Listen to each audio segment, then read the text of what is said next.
తాకట్టులో ఉన్న బంగారాన్ని విడిపించి ఆ రోజు ఆన్లైన్ ధరకే కొంటుంది కొమ్మూరి గోల్డ్.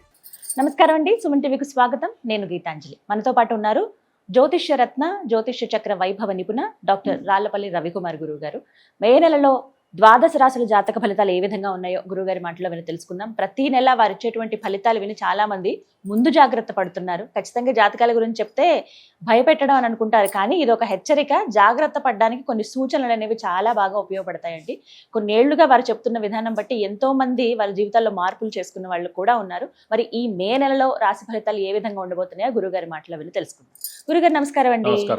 గురుగారు, రాశి ఫలితాలు ఎప్పుడు చెప్తూ ఉంటారు. సాధారణంగా మే అంటే ఇప్పుడే ఉంటాయండి, మనకి ఉగాది అప్పుడే కదా అని అనుకుంటాం. ఆ తర్వాత కొత్తగా ఏంటంటే మళ్ళీ 1వ తారీఖు జనవరి 1న కూడా చెప్పించుకుంటున్నారు, చాలా మంది వింటూ ఉన్నారు. కానీ ప్రతి నెల స్థితిగతులు మారుతూనే ఉంటాయి కాబట్టి మరి ఈ మే నెలలో రాశి ఫలితాలు ఎలా ఉండబోతున్నాయి, ముఖ్యంగా నవగ్రహాల ఫలితాలు అంటే ముఖ్యంగా వాళ్ళ స్థితిగతులు ఏ విధంగా ఉన్నాయో తెలియజేస్తారా? శరదిందు సమాకారే పరబ్రహ్మ స్వరూపిణి వాసరాపీఠ నిలయే సరస్వతి నమస్తే. సుమన్ టీవీ ప్రేక్షకులకు నమస్కారం. ముందుగా ద్వాదశ రాశుల్లో నవగ్రహాల స్థితి మే నెల ఎక్కడ ఉన్నాయో తెలుసుకుందాం. మనకి 14 మే దాకా మనకి సూర్యుడు వచ్చేసి మేషంలో ఉంటారు. సో అందుకే గుర్తుపెట్టుకోండి, మెయిన్గా పాయింట్ కూడా ఏంటంటే ఏప్రిల్ 15 టు మే 15 ఎప్పుడైనా సరే రవి ఉచ్చస్థానంలో ఉంటాడు. అందుకే సూర్యుడు భగభగ మండిపోతుంటాడు అన్నమాట. అదే అక్టోబర్ 15 టు నవంబర్ 15 ఆపోజిట్ తులారాశిలో ఉంటాడు, అది నీచస్థానం అనమాట. అందుకే చలి విపరీతంగా ఉంటుంది. సో ఈ 15 మే నుంచి ఏమో మళ్ళీ మనకి వృషభ రాశిలోకి సూర్యుడు ప్రవేశిస్తాడు, నెల్లాళ్ళు అక్కడ ఉంటాడు. నెక్స్ట్ వచ్చేసి కుజుడు వచ్చేసి మనకి 11 మే నుంచి మేషరాశిలో స్వస్థానంలో ఉంటాడు. నెక్స్ట్ వచ్చేసి రాహు మనకి కుంభరాశిలో ఉంటారు. అలాగే మనకి గురువు వచ్చేసి మిథున రాశిలో ఉంటారు. శని వచ్చేసి మనకి మీన రాశిలో ఉన్నారు. కేతు వచ్చేసి మనకి సింహరాశిలో ఉన్నారు. శుక్రుడు వచ్చేసి మనకి 14 మే నుంచి మిథున రాశిలోకి ప్రవేశిస్తున్నాడు. సో బుధుడు కూడా అంతే, 14 మే నుంచి మిథున రాశిలోకి స్వస్థానంలోకి ప్రవేశిస్తున్నమాట. సో ఇవ్వండి నవగ్రహాలు ద్వాదశ రాశుల్లో మే నెలలో ఈ స్థితి, ఈ గ్రహాలన్నీ కూడా ఈ ప్లేసెస్లో ఉంటాయని చెప్పుకోవచ్చు. గురుగారు, మరి కుంభరాశి వారి జాతక ఫలితాలు ఈ మే మాసంలో ఏ విధంగా ఉంటాయంటారు? తప్పకుండా అమ్మ. కుంభరాశి అనగానే మనకి ధనిష్ట 3-4 పాదాలు, శతభిషం 1, 2, 3, 4 పాదాలు, పూర్వభద్ర 1, 2, 3 పాదాలు. ఈ నక్షత్రాలన్నీ కూడా కుంభరాశిలో ఉంటాయి. సో ఈ సమూహమే మన కుంభరాశి అని చెప్పుకోవచ్చు. ఈ రాశి వారికి ప్రస్తుతం గురుబలం పరిపూర్ణంగా ఉంది, ఎందుకంటే పంచమ స్థానంలో చాలా బాగున్నాడు కాబట్టి. అలాగే మనకి ద్వితీయ స్థానంలో మనకి శని ఉన్నాడు, అంటే ఏలినాటి శని నడుస్తుందండి. నెక్స్ట్ ఏడాదితో వెళ్ళిపోతాం. సో ఇంకొక ఏడాదిలోకి వచ్చారు కుంభరాశి వారు. అయినా వీరి రాశ్యాధిపతి శని.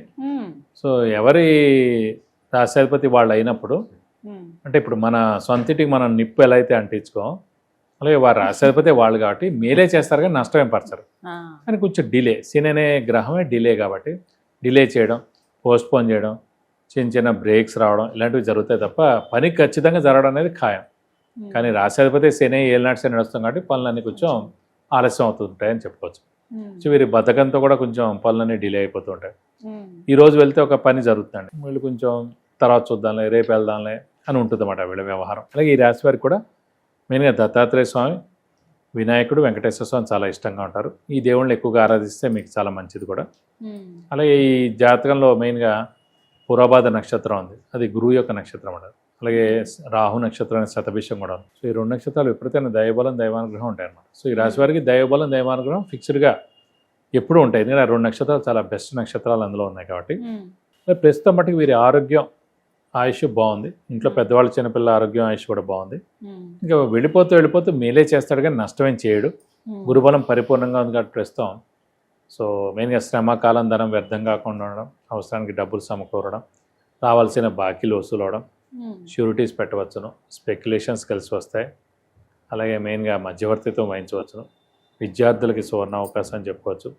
వ్యాపారస్తులు కొత్త వ్యాపారం స్టార్ట్ చేయొచ్చు, లేదంటే ఎక్స్పాన్షన్కి వెళ్ళచ్చు.